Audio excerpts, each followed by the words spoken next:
The stars above Earth had never looked so cold. Captain stood on the observation deck of the orbital station Midgard, watching the blue marble that had been humanity's home for millions of years. Tomorrow, everything would change. The Galactic Council had made their decision clear. Humanity was too violent, too unpredictable to join the civilized species of the galaxy. They had 1 year to prove otherwise or face isolation forever.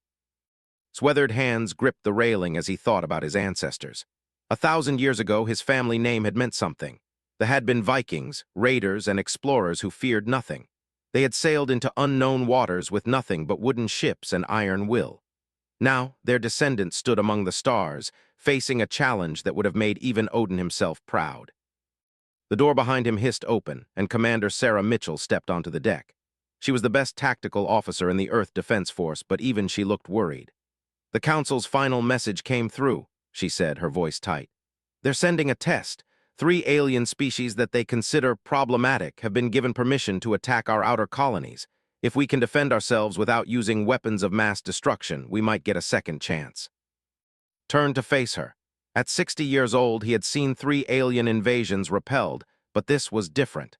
This time, humanity was being tested like gladiators in an arena, fighting for the entertainment and judgment of beings who thought themselves superior. What forces are we facing? Sarah pulled up a holographic display from her wrist device. 3 alien species appeared in the air before them.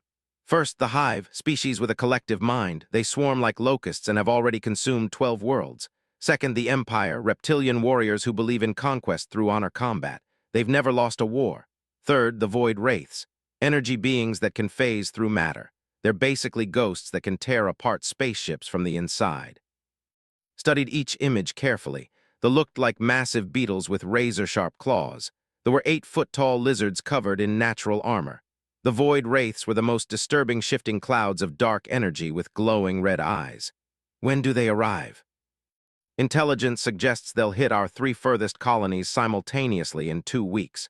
Colony ships carrying millions of civilians are already evacuating, but many refuse to leave their homes.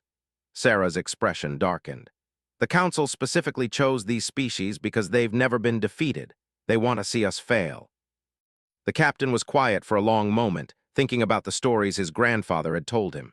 Tales of Vikings who sailed beyond the edge of the known world, who faced sea monsters and enemy fleets with nothing but courage and cleverness.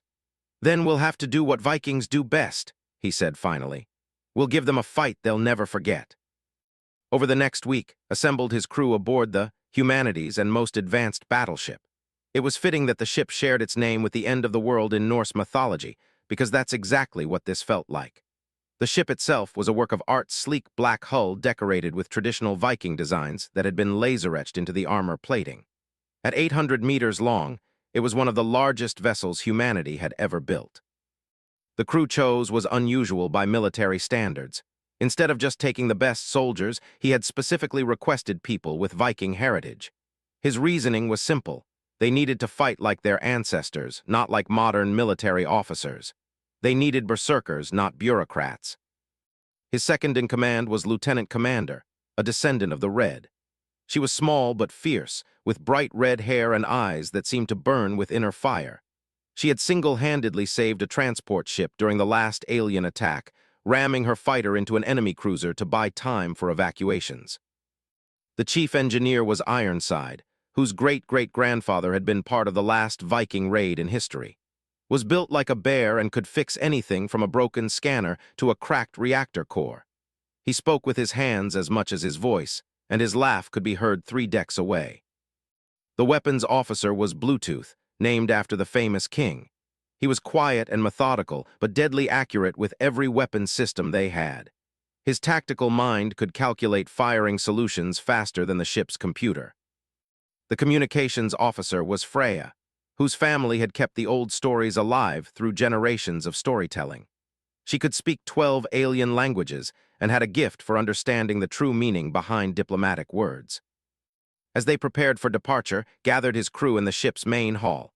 The room had been designed to look like a traditional mead hall, complete with long wooden tables and weapons mounted on the walls.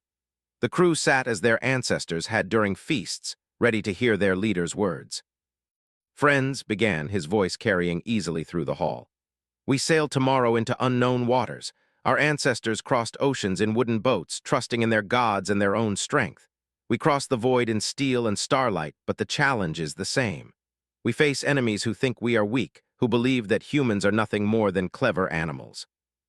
He walked among the tables, meeting each crew member's eyes. They don't understand us. They see our wars and think we are savage. They see our conflicts and believe we cannot unite. But they have never seen what happens when humanity is truly threatened. They have never seen Vikings in the void. Stood up, raising her drinking horn. "For Earth," she shouted. The crew rose as one, their voices joining hers. "For Earth, for Midgard, for Valhalla." The next morning, the launched from Earth's orbital shipyards. As they passed the moon, looked back at the blue world that had given birth to humanity. Whatever happened in the coming weeks, everything would be different when they returned. Either humanity would earn its place among the stars, or they would fall fighting like warriors. Their first destination was New Uppsala, a farming colony on the edge of human space. Intelligence reports suggested the hive would attack there first, drawn by the large population and agricultural resources. The journey would take 5 days at maximum hyperspace velocity. During the voyage, spent his time studying everything they knew about their enemies. They were perhaps the most dangerous because of their numbers. A typical hive fleet contained millions of warrior drones, each one willing to die without hesitation for the collective. They had overwhelmed 12 different civilizations through pure attrition, wearing down defenses until resistance collapsed. They were different. They valued personal honor above all else, and their military was built around individual champions leading small units of elite warriors. They had conquered 17 worlds, but always through direct combat.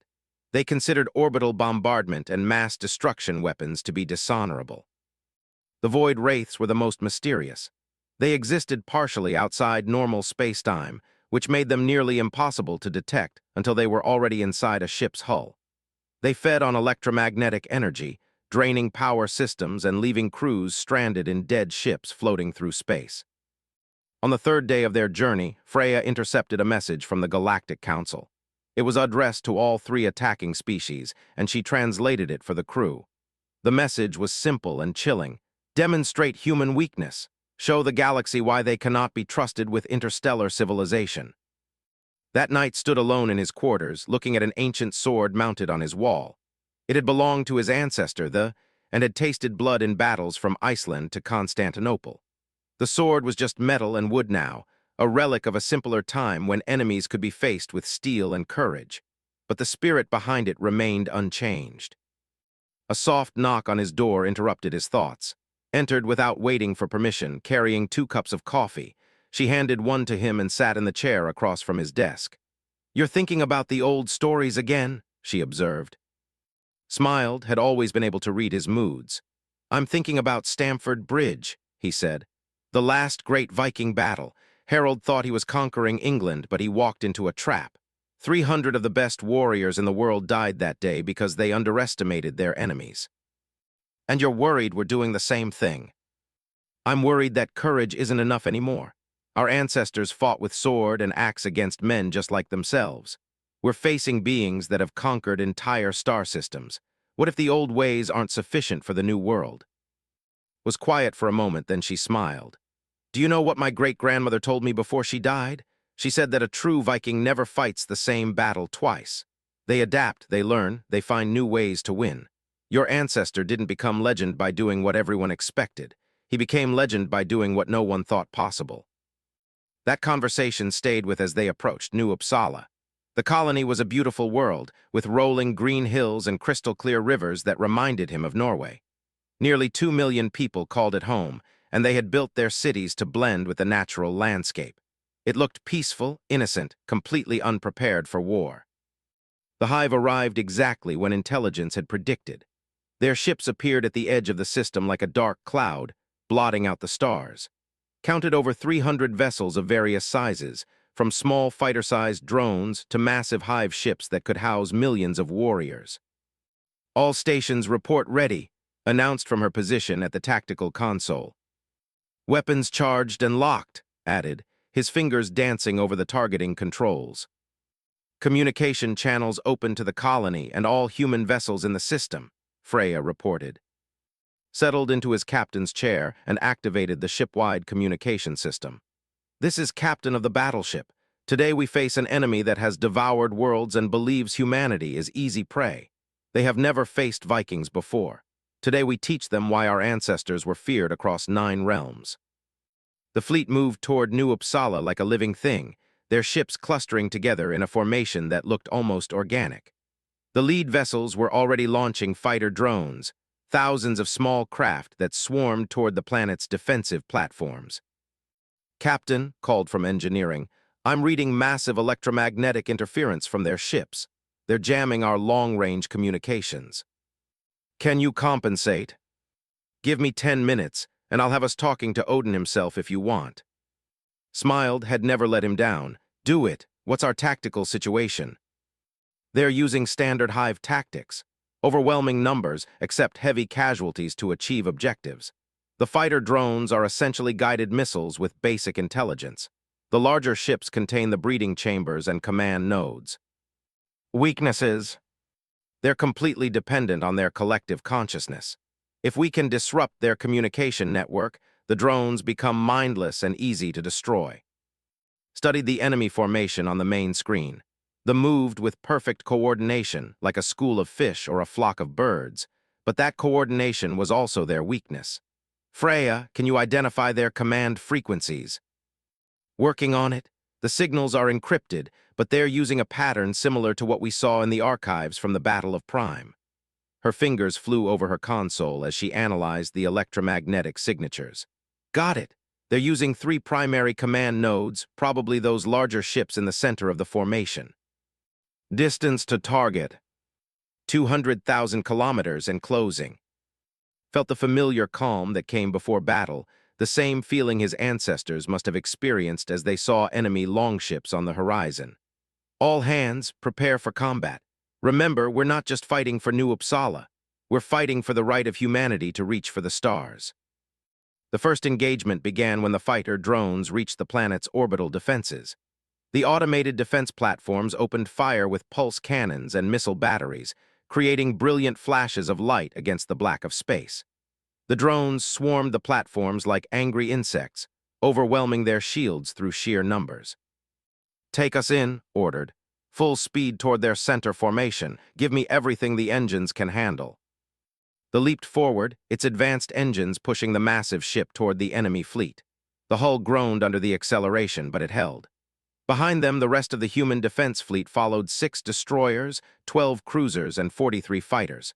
They were outnumbered 50 to 1, but they were Vikings sailing into battle. "Incoming fighters," announced. "Looks like they've noticed us."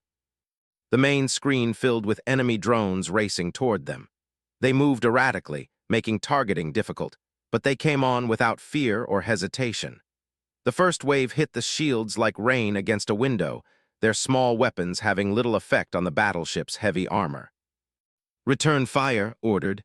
"All forward batteries." The ship's main guns spoke with thunder that could be felt through the deck plates. Particle beams and plasma bolts reached out across space, swatting drones from the void like a giant's hand. But for every enemy they destroyed, 2 more took its place. "Shields down to 80%, reported, but we're through their fighter screen, approaching the command ships." Could see them now on the main screen, 3 massive vessels that looked more grown than built. Their hulls were covered in organic-looking armor that shifted and moved like living tissue. Weapon ports opened and closed like breathing gills, and sensor clusters that looked like compound eyes tracked their approach. "Target the lead command ship. All forward weapons, maximum power." "Locked and ready." "Fire." This main battery unleashed hell. Particle beams, plasma cannons, and quantum torpedoes struck the command ship in a coordinated barrage that lit up space like a newborn star. The enemy vessel's shields flared and collapsed, and the weapons continued their deadly work against the hull beneath. But they were not defenseless. The command ship returned fire with weapons had never seen before, streams of living energy that seemed to writhe and twist as they crossed space. Where they struck the shields, the energy spread like infection, trying to eat through the defensive barriers. "Unknown energy type," shouted from engineering. "It's some kind of bioweapon. The energy is actually alive." "Can you counter it?" I'm trying to modify our shield frequency, but this stuff adapts faster than I can compensate. Made a decision that would have made his ancestors proud. All power to engines, ram them. Sir looked at him with surprise. You heard me. If we can't outshoot them, we'll do this the old way, ramming speed. The surged forward, its massive bulk aimed directly at the heart of the command ship. The enemy vessel tried to turn aside, but the human battleship was too fast and too determined. At the last moment, gave one final order. All hands, brace for impact. The collision was tremendous. This reinforced prow, designed specifically for ramming attacks, struck the command ship amidships and tore through its organic hull like an axe through flesh. The vessel split open, spilling atmosphere and debris into space. But the impact took its toll on the human ship as well. Deck plates buckled, systems overloaded, and the lights flickered throughout the vessel. In engineering, fought to keep the reactor stable as power fluctuations threatened to tear the ship apart. Damage report, called out, picking himself up from the floor where the impact had thrown him. Hull breach on decks 7 through 10, reported, blood running from a cut on her forehead. But the damage control teams are already sealing the leaks. Weapons. Forward batteries offline, announced, but the secondary arrays are still functional. And the enemy. Freya's voice was filled with wonder. Captain, the entire fleet has stopped moving. Their command network is collapsing. Looked at the main screen and saw that she was right. The thousands of fighter drones that had been attacking the orbital platforms were now drifting aimlessly through space. The remaining command ships were turning away from the planet, their formations breaking apart as individual vessels began fighting each other. They've lost their collective consciousness, observed.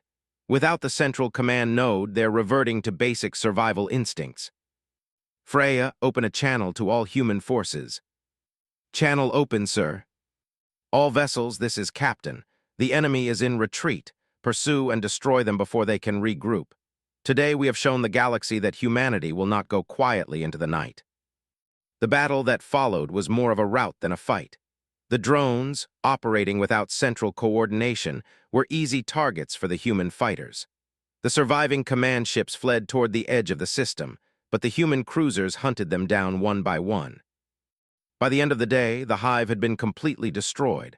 Not a single enemy vessel escaped to report their defeat. New Uppsala was safe, and humanity had won its first victory in the Galactic Council's test. But knew this was only the beginning. The Empire and the Void Wraiths were still coming, and they would not be caught off guard by human tactics. Each enemy would learn from the last one's mistakes. As the limped back toward New Uppsala for repairs, stood once again on the observation deck. The stars looked different now, not cold and distant, but full of possibility. His ancestors had sailed unknown seas to find new lands and new challenges.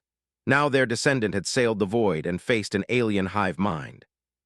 The test was far from over, but humanity had proven something important today. They had shown that courage and cleverness could overcome superior numbers. They had fought like Vikings among the stars. Joined him at the railing, her head wrapped in medical bandages but her spirit unbroken. "What are you thinking about now?" she asked. Smiled as he watched the orbital shipyards beginning repairs on his ship. "I'm thinking about the next battle," he said. "The value, honor, and personal combat. I think it's time we showed them what a Viking berserker can do." The first test was complete, but two more awaited. The longship would sail again, carrying the fury of Earth's warriors into the dark between the stars. 3 weeks had passed since the victory at New Uppsala, and the had been completely rebuilt. The ship now bore scars from its battle with the hive metal patches where the hull had been torn open, new armor plating that gleamed silver against the black of the original design. But those scars were worn with pride, like the battle marks of an ancient warrior. Captain stood in the ship's war room, studying holographic displays of their next destination. Was a mining colony built into an asteroid field, home to nearly 1 million souls who extracted rare metals from the floating rocks. Intelligence suggested the Empire would strike there next, drawn by the strategic value of the mining operation. There were everything there were not. Where the hive creatures fought as a mindless swarm, the dragon-like aliens valued individual honor above all else. Their military structure was based on ancient warrior codes that emphasized personal combat and ceremonial duels. They had conquered 17 worlds, but always through direct confrontation, never through deception or overwhelming numbers. "Tell me about their leader," said to Freya, who had spent days analyzing intercepted communications. Freya pulled up a new hologram showing a massive reptilian figure in ornate armor. "War Prince he's their greatest champion, undefeated in over 200 personal combats. They believe that whoever leads them in battle must prove their worth through single combat. He's been their war leader for 30 years. Studied the alien warrior carefully. Stood nearly 9 feet tall, his natural scales gleaming like armor even without his ceremonial war gear. His claws could tear through steel, and intelligence reports suggested he was strong enough to bend metal beams with his bare hands. Most disturbing were his eyes, cold, calculating, filled with the confidence of a being who had never known defeat. "What do we know about their tactics?" asked, who had been promoted to first officer after her heroics at New Uppsala. "They use small unit tactics," explained, highlighting sections of the tactical display. "Elite warriors leading squads of veteran soldiers. They prefer boarding actions and close combat to long-range bombardment. Their ships are built like flying fortresses, heavily armored but relatively slow." Leaned back in his chair, his engineering mind already working on the problem. "So they want to get close and personal. That could work for us or against us. Our ancestors were pretty good at close combat, too." Walked to the observation window, looking out at the stars. "The problem is that they're expecting us to fight like humans.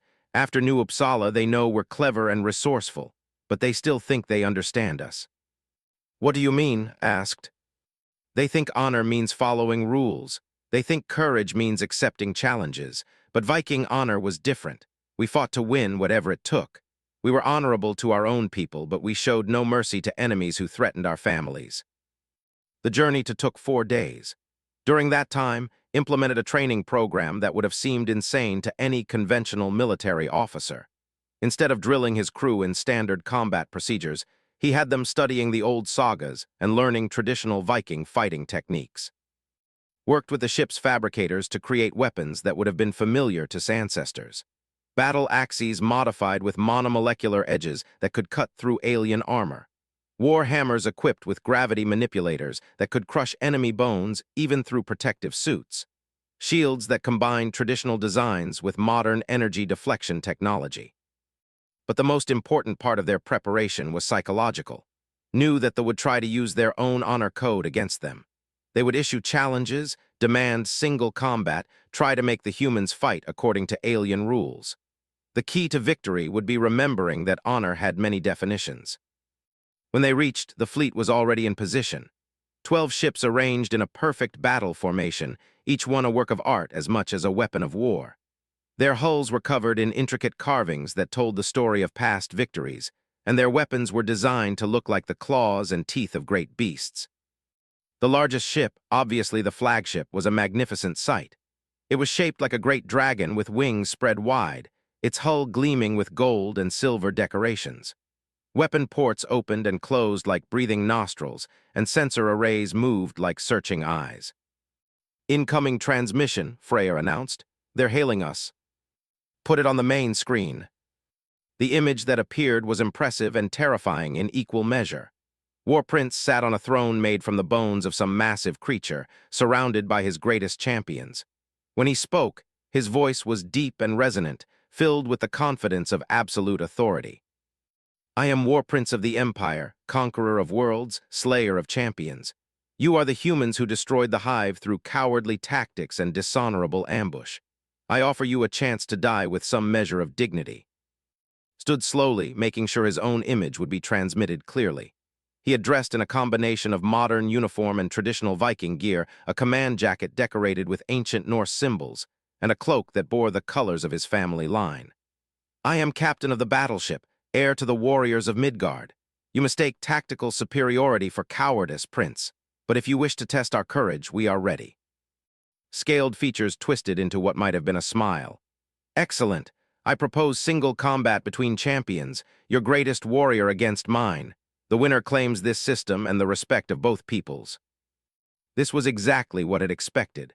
They always began with challenges of personal honor, trying to reduce complex military situations to simple duels. "I accept your challenge, Prince, but I propose different terms. Not just single combat, but a series of challenges that will test all aspects of warrior skill. The alien prince leaned forward with interest. Explain these terms, human. 3 challenges. First, ship-to-ship combat between our flagships, crew against crew. Second, boarding action combat in the asteroid field, small unit against small unit. Third, if necessary, single combat between the surviving leaders. Paused, letting his words sink in. But we fight according to the oldest warrior codes, no rules except victory, no quarter asked or given. Was quiet for a long moment, consulting with his advisors in their own language. Finally, he spoke again. These terms are acceptable. You show more honor than I expected from humans. We begin at dawn, ship time. The communication ended and turned to his crew. You all heard the terms? We have 12 hours to prepare for the first challenge. Looked worried. Their flagship outguns us 3-1. In a straight ship-to-ship fight, they have every advantage. That's exactly what they're counting on. How are the modifications to our ramming systems? Complete and tested.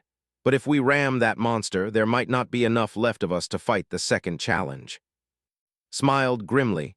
Then we better make sure we don't need a second challenge. The 12 hours passed quickly, and his engineering team made final adjustments to the ship systems, while calculated firing solutions for every possible engagement scenario. Freya intercepted and decoded communication protocols, learning their command codes and tactical signals. But the most important preparation was happening in the minds of the crew.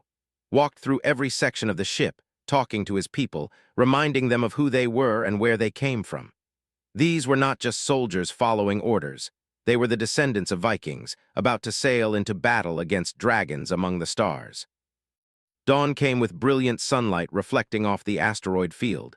The 2 flagships faced each other across empty space, engines glowing like eyes in the darkness.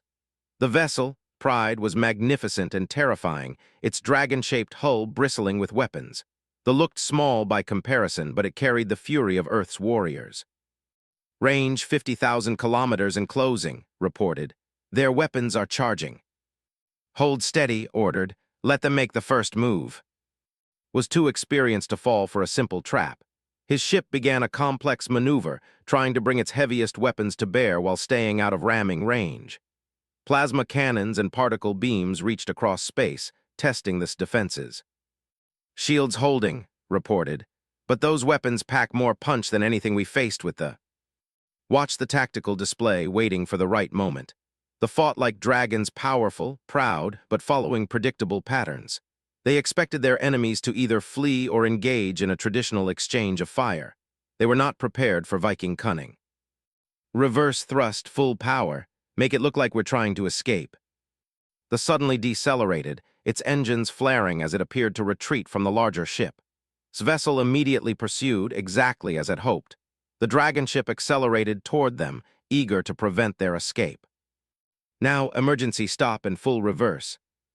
The human battleship's maneuver was impossible by conventional physics, but had modified their inertial compensators specifically for this moment. The stopped dead in space, then leaped forward directly at the approaching vessel. The alien prince realized the trap just seconds too late. His ship tried to turn aside, but momentum carried it directly into the path of the human vessel. This reinforced prow, now equipped with molecular disruptors, struck the dragon ship's wing section and tore through its armored hull. But this time had no intention of sacrificing his ship for a ramming attack. At the moment of impact, triggered the molecular disruptors, and the phased partially out of normal space. The human ship passed through the enemy vessel like a ghost, leaving a trail of disrupted matter in its wake. The effect on Pride was devastating. The molecular disruption spread through its hull like cancer, breaking down the atomic bonds that held the ship together. Whole sections simply ceased to exist, leaving gaping holes that vented atmosphere and crew into space. Direct hit, shouted. Their main reactor is destabilizing. The flagship tried to return fire, but its weapon systems had been destroyed in the pass-through attack. The great dragon ship began to break apart, its proud form dissolving into expanding clouds of debris. Transmission from Prince, Freya announced. The alien prince appeared on screen, his throne chamber now filled with smoke and sparks. His armor was cracked and bleeding, but his eyes still burned with defiant pride. Impossible, he snarled. No ship can do what you just did. You used sorcery, not honor. Stood calmly in the center of his bridge. I used superior technology and tactical thinking, Prince, but I offer you a chance for honorable death. Transport to my ship with your remaining champions. We'll finish this in personal combat. Hesitated for only a moment. Agreed, but when I kill you, human, your people will surrender this system. When you kill me, replied, your gods will greet you with surprise. The transport brought 12 warriors aboard led by the massive form of War Prince himself. Even wounded and defeated, he was an impressive sight. His natural scales were tougher than most armor, and his claws gleamed like polished swords. The other warriors were equally imposing, each one a veteran of countless battles. Met them in the ship's main hall, which had been cleared for combat. He wore traditional Viking armor modified with modern technology mail that could stop plasma bolts, a helmet decorated with ancient symbols of war. In his hands was the sword of his ancestors, now enhanced with monomolecular edges and gravity manipulation systems. Behind him stood his own champions, with her twin axes, carrying a war hammer that could crack asteroid hulls, armed with a spear that channeled directed energy, and Freya bearing a shield decorated with the ravens of Odin. By the ancient laws, declared, this combat determines the fate of all, no quarter, no mercy, victory, or death. Agreed, replied, but remember, Prince, you are not facing humans today, you are facing Vikings. The battle that followed was brutal and magnificent. Moved with the speed and grace of a natural predator, his claws capable of tearing through steel, but fought with the cunning of his ancestors, using every trick learned from 1,000 years of warfare. When the alien prince lunged forward with killing claws, was not there to meet them. He had stepped aside at the last moment, bringing his enhanced sword around in an arc that should have taken's head.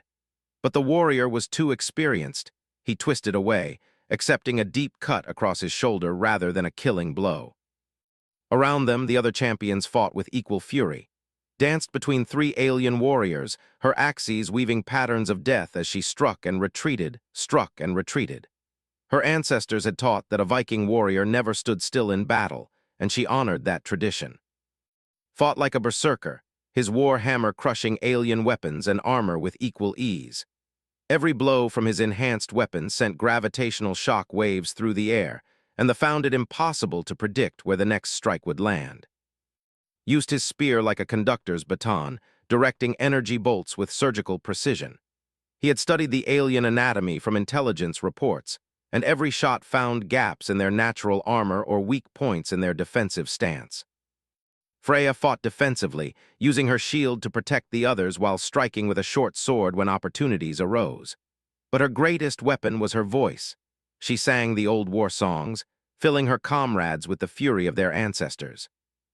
The tide of battle turned when managed to get inside Skard.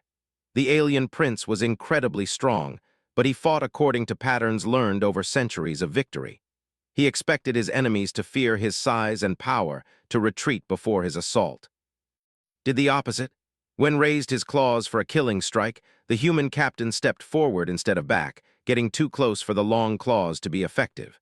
His enhanced sword found the gap where the prince's natural armor met at the throat. Impossible, whispered, green blood flowing between his scaled lips. I have never been defeated. Today you face the fury of Midgard, replied softly. Die with honor, Prince, your gods await. The remaining warriors fought on for a few more minutes, but their heart was gone with their leader.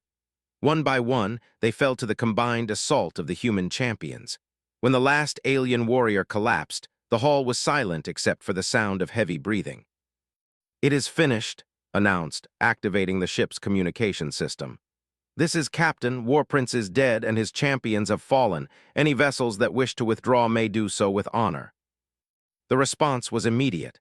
The remaining 11 ships of the alien fleet began moving toward the edge of the system, their proud formations broken and demoralized. In culture, the death of a war prince in single combat meant absolute defeat. There would be no further resistance. But as the enemy fleet retreated, new contacts appeared on the sensor screens. Ships that registered as neither human nor vessels that seemed to flicker in and out of existence like mirages. The Void Wraiths, Freya whispered, her voice filled with dread. They've arrived. Looked at his battered crew, all of them wounded from the fight with the champions. was leaning heavily on his war hammer, green alien blood staining his beard, favored her left arm, where alien claws had found their mark. His energy spear flickered and sparked from overuse. The third and final test was beginning, and they were already exhausted from the first two. The Void Wraiths were the most dangerous enemy they had faced, yet beings of pure energy that could phase through matter and drain the life from ships and crews. "How long until they reach attack range?" asked. "At current speed, approximately 6 hours," replied. "But they could phase shift directly aboard our ship at any time." Nodded grimly. They had won 2 battles against overwhelming odds, but the greatest challenge still lay ahead. The Void Wraiths were creatures of nightmare, beings that existed partially outside the normal universe. Fighting them would require more than weapons and tactics. It would require understanding the true nature of death itself. "All hands prepare for the final battle," announced. "Get our wounded to medical bay and repair what systems you can. Coordinate with the colony defenses. We'll need every ship and every fighter. Freya, see if you can make contact with any remaining vessels, enemy of my enemy and all that." As his crew rushed to carry out his orders, remained in the main hall, surrounded by the bodies of fallen alien warriors. The sword of his ancestors was stained with alien blood, but it felt heavier in his hands now. 2 battles won, 1 more to go, the hardest one yet. Outside the ship, the asteroid field glittered in the starlight, beautiful and deadly. Soon it would become a graveyard for one species or another. Last of the Viking captains prepared to sail once more into the unknown dark, carrying the hopes of humanity toward an enemy that could not truly die. The final test was about to begin. The Void Wraiths came like death itself, silent and inevitable. Their ships appeared and disappeared across the asteroid field like phantoms, never staying in one place long enough for targeting computers to lock on. These were not creatures of flesh and blood like but beings of pure energy that existed partially outside normal spacetime. Captain stood in this modified bridge, watching sensors that could barely track their enemies. The bridge itself had been reconfigured during their brief respite, with additional power conduits and electromagnetic field generators that insisted might help against energy-based attackers. But truthfully, no one knew how to fight beings that could phase through solid matter. "Report," commanded, his voice steady despite the exhaustion that weighed on every member of his crew. 12 Wraith vessels confirmed," announced, his hands dancing over tactical controls that seemed increasingly useless. "They're circling the colony like vultures, but I can't get a weapons lock. They exist in our space for maybe 3 seconds at a time before phasing out again." Her left arm, now in a medical support sleeve from her fight with the champions, studied the energy readings with growing concern. "They're not just scouting. Each time they phase back into normal space, they're draining power from the colony's systems. The mining stations have already lost artificial gravity, and the main habitat domes are operating on emergency power only." "How long before complete system failure?" asked. "At this rate, maybe 4 hours," replied from his engineering station. "The Wraiths feed on electromagnetic energy. Every piece of technology in this system is essentially a meal waiting to be consumed." Walked to the main viewing screen, studying the ghostly forms that flickered in and out of existence. Intelligence reports on the Void Wraiths had been minimal. They were too alien for most species to understand, and very few civilizations had survived long enough to study them effectively. What was known came from the remnants of dead worlds, places where all technology had been drained and entire populations had simply vanished. "Freya, any luck with communications?" "The Wraiths don't respond to any standard frequencies," she replied. "But I've been monitoring energy fluctuations in their ship systems, and I think they do communicate, just not in any way we can understand. It's like they're speaking in pure thought or emotion." "What about the survivors?" Freya's expression brightened slightly. "Better news there. 3 of their ships have agreed to a temporary alliance. War Captain, second in command, says his honor code requires him to help defend the innocents of this system, even if they are human innocents." Nodded. There were still enemies, but they were honorable enemies who understood the concept of protecting the weak. It was more than he had hoped for. "Tell that his help is welcome. Have his ships form up with our defensive line." As the crew worked to coordinate their desperate defense, found himself thinking about the stories his grandfather had told him as a child. Tales of The final battle where gods and giants would destroy each other and bring about the end of the world. But those same stories spoke of what came after a new world built from the ashes of the old, where worthy warriors would feast in Valhalla. Captain, called from his station, I've been analyzing the energy signatures from the Wraith attacks. They're not just draining power randomly, they're specifically targeting our weapons systems and life support. It's almost like they're trying to disable us rather than destroy us outright. Why would they want us disabled instead of dead? Maybe death isn't the right word for what they do, Freya suggested. The intelligence reports mentioned that populations simply vanished, not killed, just gone. What if they don't destroy life? What if they absorb it? The thought sent a chill through the bridge crew. An enemy that could steal souls was far more terrifying than one that could simply kill bodies, but it also suggested a possible weakness. If they feed on energy, said slowly, then maybe we can give them more than they can handle. Caught on immediately. Overload them, like force-feeding a glutton until they burst.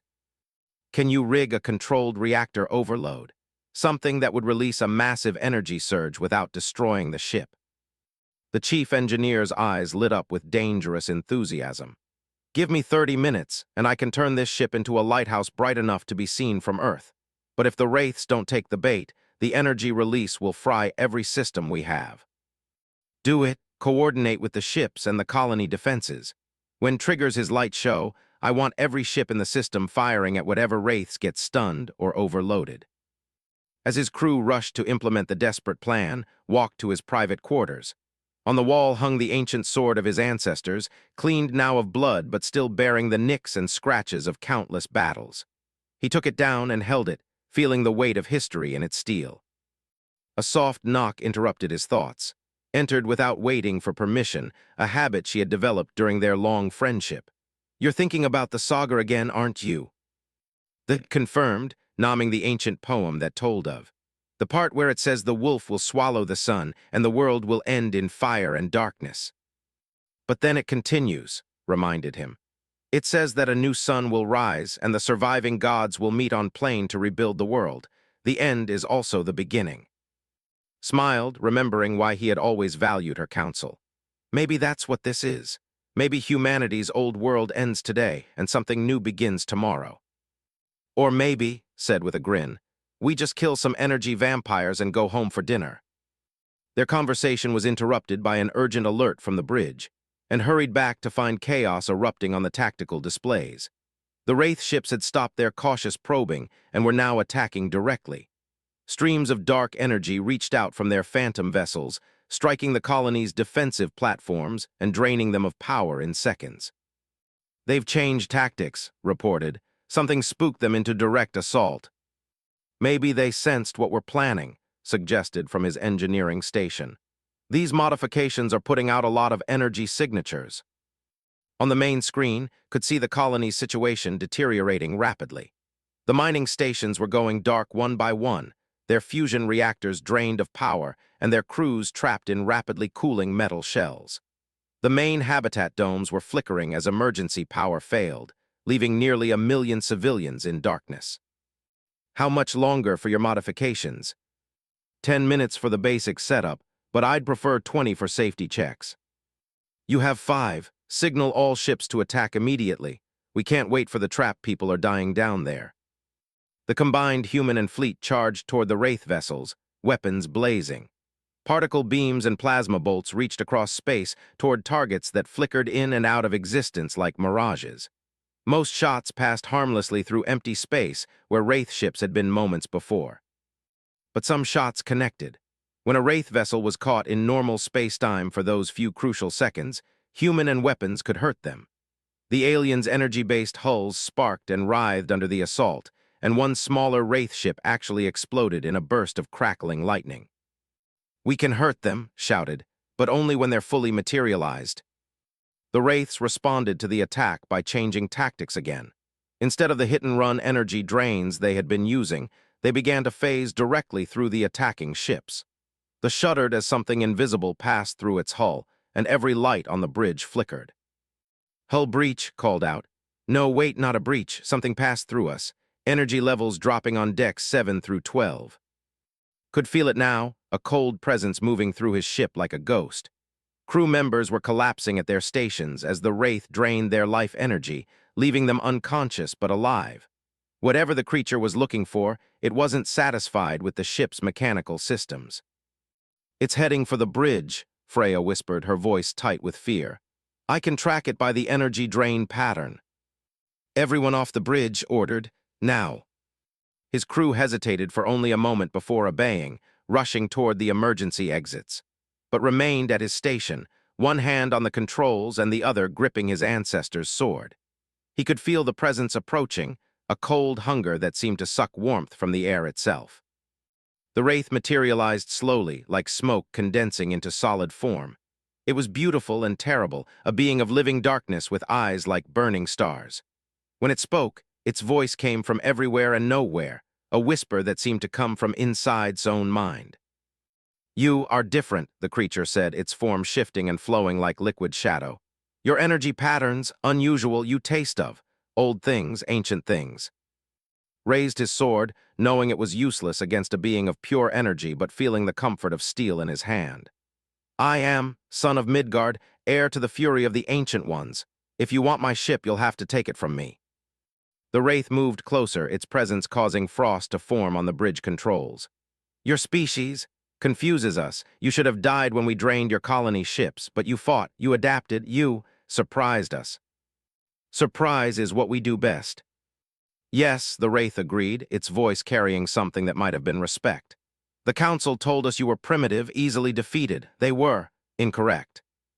Felt a chill that had nothing to do with the Wraith's presence. "The Council is behind this. They're not just testing us, they want us destroyed." "Testing," the Wraith repeated, its form becoming more solid as it focused on. "Yes, that is their word, but we do not test, we feed. We were promised a feast of electromagnetic energy and life force. Instead we find this."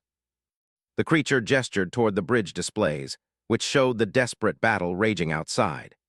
Human and ships fighting side by side against impossible odds, their crews refusing to yield even as their systems failed around them. "You see," said, gripping his sword, "we don't surrender, we don't give up, and we sure as hell don't go quietly." The Wraith was silent for a long moment, studying the human captain with eyes like dying stars. "Your ancestor spirits," it said finally. "They sing to you across the void. We can hear them. This is unexpected." Felt a surge of something that might have been hope. "You can hear them. We exist partially outside time and space. The voices of the dead echo across dimensions to reach us. Your people. Your dead do not rest quiet. They rage. They call for vengeance. They promise war unending if their children are harmed." The Wraith moved closer, its presence now almost overwhelming. But instead of draining his energy, it seemed to be studying him, trying to understand something beyond its experience. "The Council believes you are animals," it continued. "Clever beasts who learn to use tools, but your dead speak as the Ancient Ones spoke, when the galaxy was young and gods walked among mortals." Lowered his sword slightly. "What are you saying?" "I am saying that perhaps the test was not meant for you alone. Perhaps it was meant for us as well, to see if we could recognize true warriors when we found them." Before could respond, his voice crackled over the communication system. "Captain, energy surge ready, but I need you to clear the bridge. This is going to get bright." The Wraith turned toward the sound, its form beginning to shift and flow again. "Your engineer seeks to overload us with electromagnetic energy. Clever. It might even work." "Will it?" The creature that had been his enemy only moments before seemed to consider the question. "Perhaps, but there is another way, one that honors the ancient codes your ancestor spirits demand." Waited, sensing that everything depended on the next few seconds. "Challenge us," the Wraith said simply. "Not to battle, we are beyond physical harm. Challenge us to proof of worthiness. Show us why your species deserves to sail the void among the stars." Felt his grandfather's stories rushing back to him, tales of heroes who faced the gods themselves and won through courage and wit rather than strength. What kind of challenge? "Tell us a story," the Wraith replied. "Tell us why humans should be allowed to join the galactic community, but speak truth, we will know if you lie." Sheathed his sword and stepped forward. Around him, the sounds of battle continued as his fleet fought desperately against the other Wraith vessels. But here on the bridge, Everything was suddenly quiet except for the two of them. "You want to know about humans?" began, his voice carrying the cadence of the ancient storytellers. "Then I'll tell you about the day we learned to sail beyond the edge of the world." He spoke of the first Viking ships that dared to cross unknown oceans, driven not by conquest, but by an hunger to see what lay beyond the horizon. He told of explorers who risked everything to find new lands, new peoples, new possibilities. "We are not perfect," continued. "We fight among ourselves, we make mistakes, we sometimes choose poorly, but we never stop trying to become better than we were. Every generation sails farther than the last, reaches higher than their parents dared dream." The wraith listened in silence, its form growing more solid as the story continued. "You say your people exist partially outside time and space. You've seen the rise and fall of civilizations, watched species grow and die and be forgotten. But has any of them ever surprised you the way we have?" "No," the wraith admitted. "Most species follow predictable patterns. They develop technology, they achieve, they either join the galactic community or destroy themselves. You are different." "We're different because we remember our dead," said, understanding now what the creature had meant about ancestor spirits. "Every human who sails into the void carries the dreams of every human who came before. We don't explore space because we're running from something. We explore because our ancestors demand it of us." The wraith was quiet for a long moment. Then it began to fade, its form becoming translucent and insubstantial. "The test is complete," it announced, its voice now coming from the ship's communication system rather than directly into its mind. "You have shown courage, honor, and wisdom. You have proven that humans are worthy to sail among the stars. What about the other wraith ships?" "They will withdraw. The feeding ends now." As if summoned by the creature's words, the other wraith vessels began to fade from the tactical displays. One by one, they phased out of normal spacetime and vanished completely. The draining attacks on the colony ceased immediately, and emergency power began restoring itself throughout the system. Sank into his captain's chair, suddenly feeling the full weight of exhaustion that had been building for weeks. 3 battles against impossible odds, 3 victories that had cost them everything. But they had won. Humanity had earned its place among the stars. "Captain's voice came over the communication system. "The Galactic Council is sending a transmission. Priority 1 directed specifically at you." Straightened in his chair, "Put it through." The main screen shimmered and resolved into the image of the council chamber, a vast space filled with representatives from dozens of species. At the center stood a figure recognized from intelligence briefings, the council's supreme arbiter. "Captain," the arbiter began, its translated voice carrying formal tones. "The test period is complete. All 3 attacking forces have withdrawn or been defeated. The Council has reached a decision regarding humanity's application for galactic citizenship." Waited, knowing that the next words would determine the fate of his entire species. "By unanimous vote," the arbiter continued, "the Galactic Council accepts humanity as a full member species, with all rights and responsibilities thereof. Your people have proven themselves worthy through courage, intelligence, and honor." The bridge erupted in cheers as crew returned from their emergency stations. But himself remained focused on the screen, sensing that there was more to come. "However," the arbiter added, and the cheering stopped immediately, "there is one condition. The Council requires that Captain serve as humanity's first ambassador to the galactic community. You have proven that your species can be trusted to act with wisdom and restraint." Stood slowly, feeling the weight of history settling on his shoulders. "I accept the position with honor." "Then welcome to the galactic community, Ambassador. May your people sail the void with the same courage they showed during this trial." The communication ended, leaving the bridge in stunned silence. After a moment started laughing, a deep, booming sound that filled the air with joy. "By the gods," he declared, "we actually did it. We're citizens of the galaxy." Joined the laughter, and soon the entire crew was celebrating, but walked to the observation window, looking out at the stars that no longer seemed cold and distant. Somewhere among those points of light were new worlds to explore, new peoples to meet, new adventures to undertake. "What are you thinking about now?" asked, joining him at the window. Smiled, feeling more at peace than he had in years. "I'm thinking about my grandfather's stories. He always said that a true Viking never stops sailing, never stops exploring. he just finds bigger oceans. Outside the window, the stars beckoned like an infinite sea waiting to be explored. The longship had completed its greatest voyage, carrying humanity from the edge of extinction to membership among the peoples of the galaxy. But for and his crew, it was not an ending. It was a beginning. The test was over, the real adventure was just starting. In the depths of space, where ancient spirits sang across the void, the voices of Viking ancestors whispered their approval. Their children had sailed beyond the edge of the world and claimed their place among the stars.